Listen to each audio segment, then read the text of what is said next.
Em poucas palavras. Um olhar sobre o mundo, a vida e a sociedade, à luz da Palavra de Deus, com Augustus Nicodemos.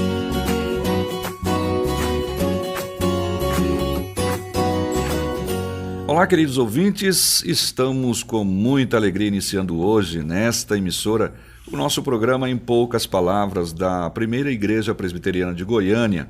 Trata-se de um programa que vai procurar examinar assuntos da atualidade relacionados com a sua vida, a de sua família, as relações da sociedade com o mundo e sobre como nós podemos entender essas questões olhando para a Bíblia, a fim de encontrar respostas que sejam verdadeiras e assim te ajudar na descoberta do que Deus deseja para você. Eu sou Natsan Matias, apresentador desse programa, e junto comigo está o pastor Augustus Nicodemos, comentarista do programa e pastor da Igreja Presbiteriana de Goiânia. Boa noite, pastor Augustus. Boa noite, Natsan, e aproveito também para saudar os nossos ouvintes e dizer aí da nossa alegria em poder iniciar esse programa que eu tenho certeza vai abençoar a vida de todos vocês. Vamos lá, então, ao tema do programa de hoje. Bem, no Brasil percebemos uma imensa multiplicação de igrejas denominadas cristãs, com nomes diferentes, maneiras diferentes de enxergar e interpretar a Bíblia, usos e costumes diferentes, pastor, jeito de falar diferente uma das outras, de vestir, enfim. E você, ouvinte, certamente vê no seu bairro uma, duas, ou dependendo do tamanho do bairro, 3 dezenas de igrejas diferentes, quase que de frente uma para outra. E sobre essa profusão de igrejas que nós queremos falar nesse programa de hoje, pastor Augustus, diante da realidade de tantas igrejas que se dizem cristãs ou evangélicas, como é que nós podemos saber qual é a igreja verdadeira? Essa é uma pergunta extremamente importante, Natsan, porque, sem dúvida, é uma pergunta que o brasileiro faz diante, inclusive, dos fatos dados pelo censo, de que o número de evangélicos cresce no Brasil. Aliás, no Brasil, o número de evangélicos está crescendo mais do que em muitos outros países, a ponto de chamar a atenção da comunidade internacional. Esse é um fenômeno que a gente verifica. Aliás, inclusive esse ano eu vou participar de um evento nos Estados Unidos e me deram a oportunidade de falar num workshop lá e eles querem exatamente que eu fale sobre essa questão, de fato, o crescimento dos evangélicos no Brasil e o que é que isso representa. Bom, Natsa, com relação à sua pergunta sobre como saber a igreja verdadeira, eu creio que o referencial de fato é a Bíblia. Sim. Nós encontramos na Bíblia a revelação de Deus, que Deus nos dá de si mesmo, e temos que considerá-la como sendo a única fonte confiável para, a partir dela, construir o que seria a identidade da verdadeira igreja. Muito embora aqui algumas pessoas vão dizer, mas a Bíblia pode ser interpretada de várias maneiras e todas estas igrejas elas apelam para a Bíblia, a resposta é que a Bíblia tem que ser lida da maneira correta. Ela não pode ser espiritualizada, ela não pode ser alegorizada.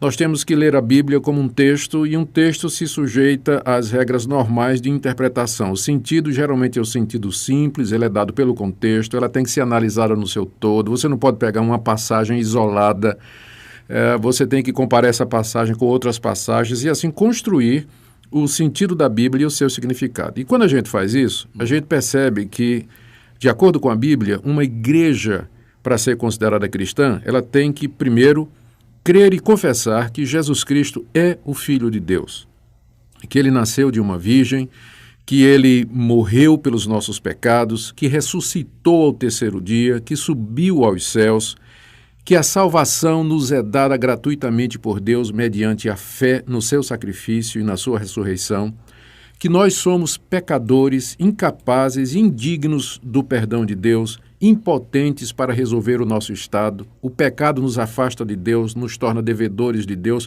por isso nós não podemos nos salvar, nós não podemos por nós mesmos merecer esse perdão, salvação só na pessoa de Jesus Cristo. Se nós tivermos uma igreja que anuncia isso, Cristo Jesus, o Filho de Deus, o único e suficiente Salvador, o único mediador entre Deus e os homens, então você já tem ali uma igreja que está fundamentada sobre aquela verdade essencial do cristianismo. Soma-se a isso algumas outras características que são decorrentes. Uma igreja verdadeira, ela vai anunciar a palavra de Cristo, ela vai ensinar os valores de Cristo, ela vai querer que os seus adeptos sigam aquilo que Jesus Cristo ensinou. Então ela vai enfocar o ensino, ela vai enfocar o discipulado, ela vai procurar tratar das necessidades pessoais e diárias daquelas pessoas que professam fé em Jesus Cristo. E aqui entra uma questão muito interessante, que é a questão do dinheiro, que é o ponto que é levantado hoje em dia, inclusive pela mídia secular, contra as igrejas evangélicas. E eu quero fazer coro também. Igrejas evangélicas, ou qualquer igreja, ela precisa de recursos para poder funcionar como instituição. Então, num certo sentido, você vai encontrar isso na própria Bíblia, quando Jesus Cristo disse aos seus discípulos que eles vivessem do Evangelho, ele está se referindo aos apóstolos, aos líderes da igreja original, e que eles, onde entrassem numa casa, comessem do que fosse oferecido e vivessem, enfim, da caridade e da boa vontade do povo. Então, há necessidade de falar sobre essa questão. Uma pessoa que foi alcançada pela graça de Deus, que foi perdoada gratuitamente por Deus, salva pela fé em Jesus Cristo, ela vai querer demonstrar a gratidão dela a Deus e contribuição financeira faz parte dessa gratidão. O grande problema, Natson, é que hoje existem igrejas se chamando de evangélicas e usando essa parte aí como sendo o carro-chefe da sua estrutura e do seu ministério. Igrejas que são construídas em cima da exploração da fé das pessoas, que propõem pactos com Deus, que propõem barganhas com Deus, do tipo assim, se você fizer sacrifício, se você der a sua contribuição, Deus vai lhe retribuir em dobro, a sua contribuição é como a semente que você planta, Deus vai fazer você prosperar.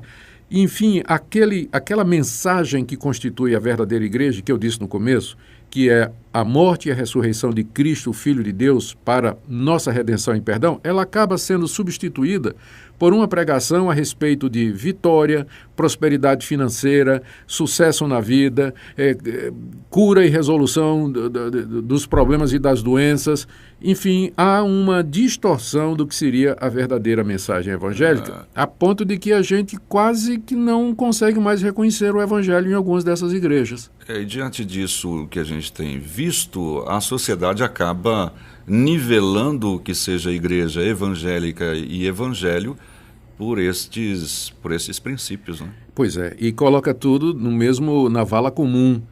Mas a verdade é que entre as igrejas que se dizem evangélicas existem o que nós chamamos de seitas evangélicas, que se elas usam o linguajar evangélico, a Bíblia evangélica, ou a Bíblia que é a mesma, né, dos católicos e dos protestantes, a Bíblia cristã, que usam os hinos, os cânticos evangélicos, mas com o objetivo de pregar prosperidade e exigir do povo, determinar ao povo que para se reconciliar com Deus ou para ser abençoado com Deus, eles têm que dar o que tem e o que não tem.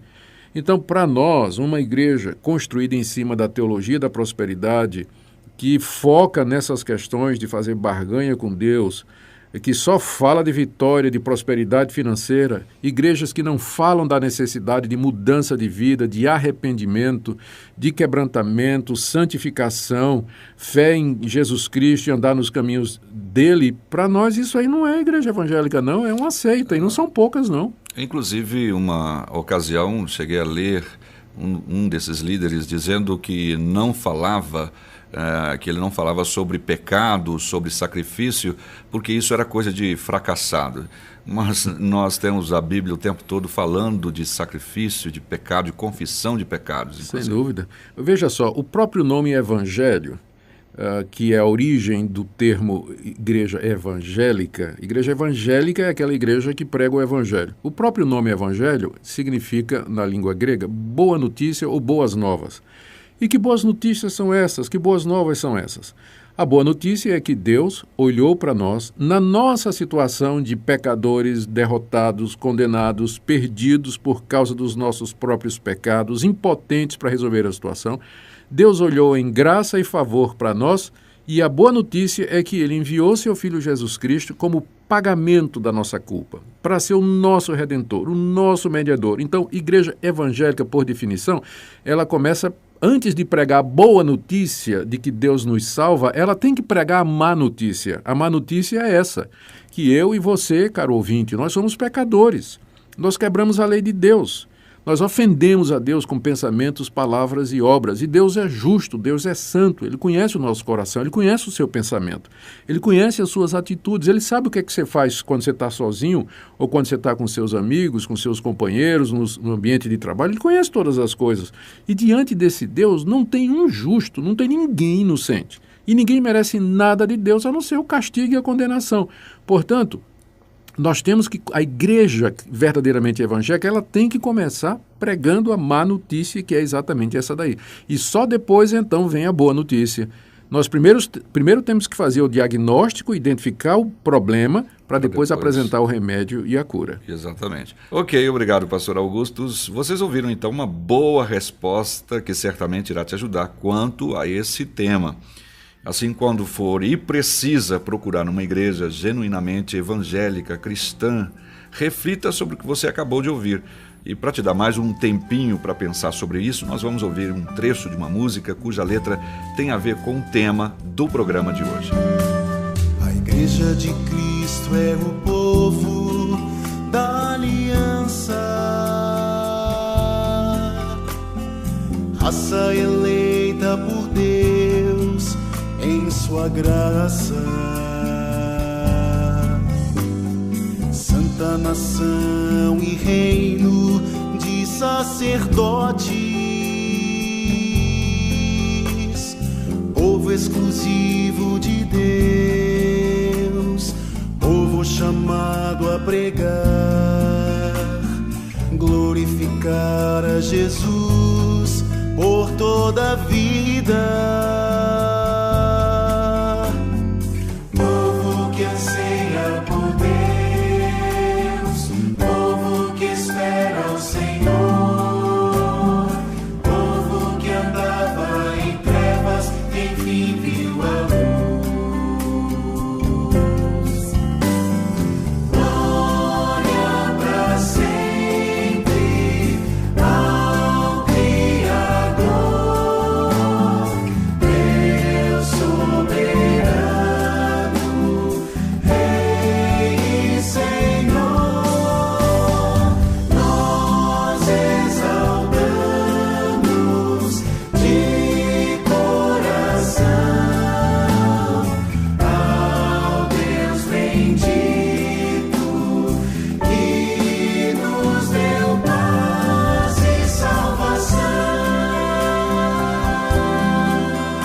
Ficamos por aqui hoje, esperamos que nós tenhamos te ajudado no entendimento da sua realidade atual e das questões que inquietam a sua mente, o seu coração.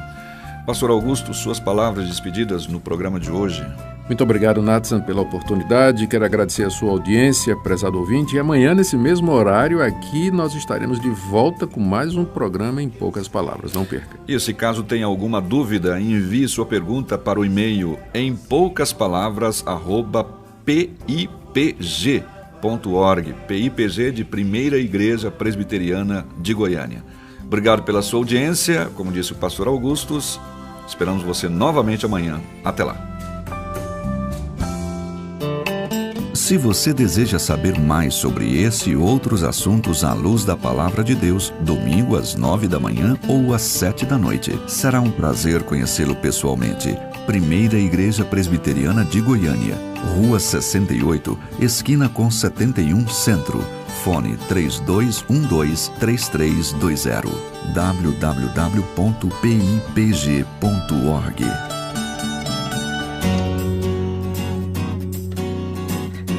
Em poucas palavras, um olhar sobre o mundo, a vida e a sociedade, à luz da Palavra de Deus. Apresentação, Nathan Matias. Comentário, Augustus Nicodemos. Um programa da Primeira Igreja Presbiteriana de Goiânia, Rua 68, esquina com 71 Centro. Visite o nosso site www.pipg.org. Apoio Seminário Presbiteriano Brasil Central, Goiânia.